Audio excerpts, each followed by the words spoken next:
20 տարի առաջ 1990 թվականի օգոստոսի 23-ին Գերագույն խորհրդի առաջին նիստում ընդունվեց Հայաստանի անկախության հռչակագիրը, որով Հայաստանի խորհրդային սոցիալիստական հանրապետությունը վերանվանվեց Հայաստանի Հանրապետություն։ Հռչակագիրն ընթերցեց Հայաստանի առաջին հանրապետության հիմնադրի անունը կրող ժամանակի ամենաերիտասարդ падգամավոր Արամ Մանուկյանը։ Հզորագույն փաստաթուղթ էր եւ աստեղային ժամ։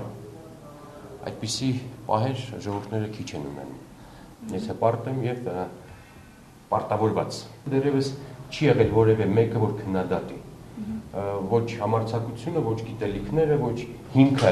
չկան այս փաստաթղթի վրա ստվերգեցելու, այն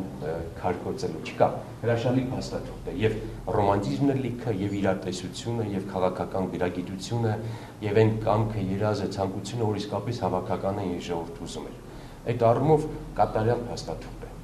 Հայաստանի Գերագույն խորհրդի շուրջ 70 падգամավորներ էլ այսօր հոբերանական նիստ էին հրավիրել նվիրված Հայաստանի խորհրդանի եւ անկախության մասին հռչակագրի ընդունման 20-ամյակին։ Հոբերանական նիստը բացվեց Հայաստանի օրհներգի կենդանի կատարմամբ։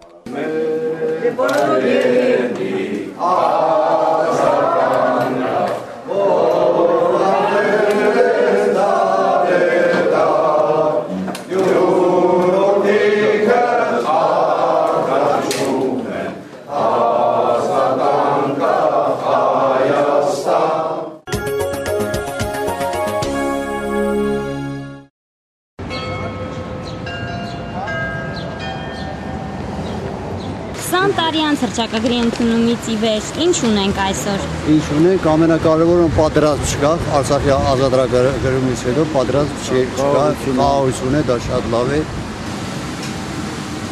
20 տարվա մեջ եկա պրոգրես եղել է։ Բայց թե все-таки լիքը բան կա հələ անել։ Հələ չենք հասել մակարդակի, որ մեզ լրիվ անկախ ասեն։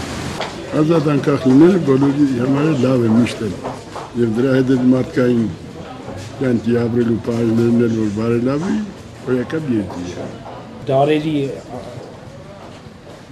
կախվածությունից հետո անկախությունը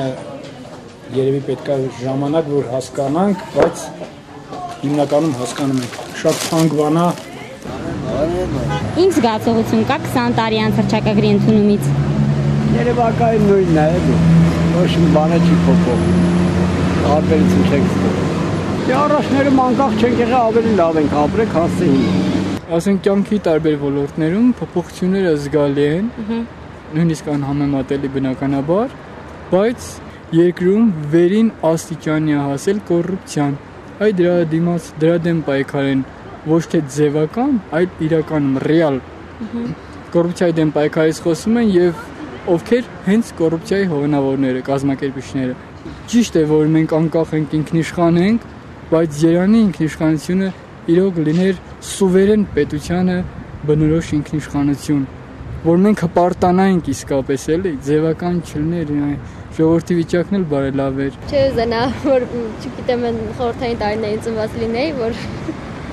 այն ժամանակ անկախ այդքան էլ չի եղել Հայաստանը։ Մենք հենց դպրոցական էինք, երբ մեզ բաժանում են սահմանադրությունը, որ մենք ծանոթանանք, կարդանք եւ հպարտանանք, որ մենք այդպես լավ սահմանադրություն ունենք։ Եվ այդ ժամանակից իհարկե մենք մեզ զգում ենք ինչ-որ ավելի շատ տենց, как бы мы больше граждане этой страны, чем были до этого։ Այդպես էլ զգում եք ձեզ որպես անկախ Հայաստանի քաղաքացիներ։ А почему нет? Это здорово։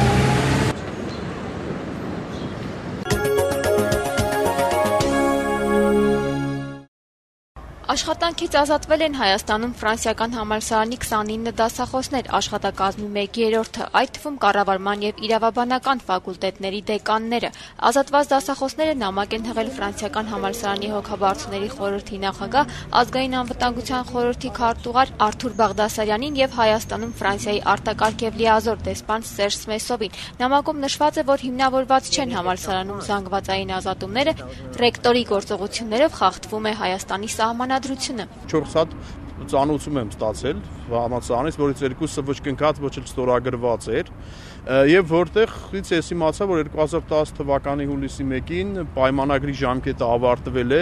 եւ այդ հիմքով ես ազատվում եմ աշխատանքից։ Դասախոսները նշում են, որ ուսանողների թվի կրճատման փաստ չկա, որի դեպքում դասախոսներին աշխատանքից ազատելը կարող էր արդարացվել։ Այս տարի կրկնակի ընդունվեցին, որ երբեք չի եղել այդպիսի դեպք, այսինքն նախորդ հայտարարված չի եղել, որ միշտ ամեն ֆակուլտետում 3 ֆակուլտետ ունենք 60 հոգի են ընդունվում, բայց այս տարի միայն իրավաբանականում 120 հոգի։ Ես միայն կապում եմ նոր ղեկավարության հետ։ Այն վիճակը, այն դեսպոտիզմը,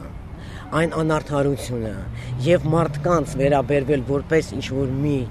անհասկանալի վերաբերմունք մարդկանց նկատմամբ ինձ կոնկրետ շատ է վրդովել։ Իրանք շատ լավ պետք է գիտակցեն, որ գտնելով Հայաստանում նրանք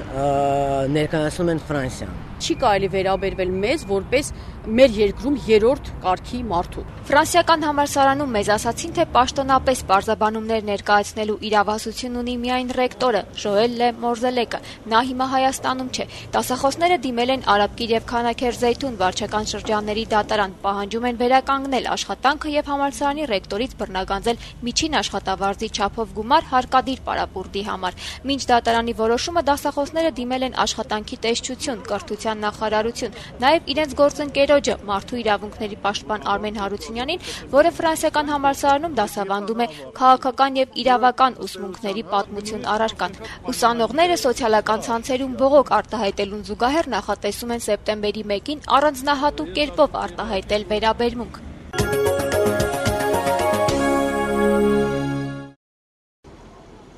Հայաստանի ազգային վիճակագրական ծառայությունը օրերս հրապարակեց 2010 թվականի հունվար-հուլիս ժամանակահատվածում Հայաստանի տնտեսական պատկերի վերաբերյալ հերթական հաշվետվությունը, ըստ որի այս տարվա առաջին 7 ամիսներին նախորդ տարվա նույն ժամանակահատվածի համեմատ համախառն ներքին արդյունքը հնան աճել է 4%-ով։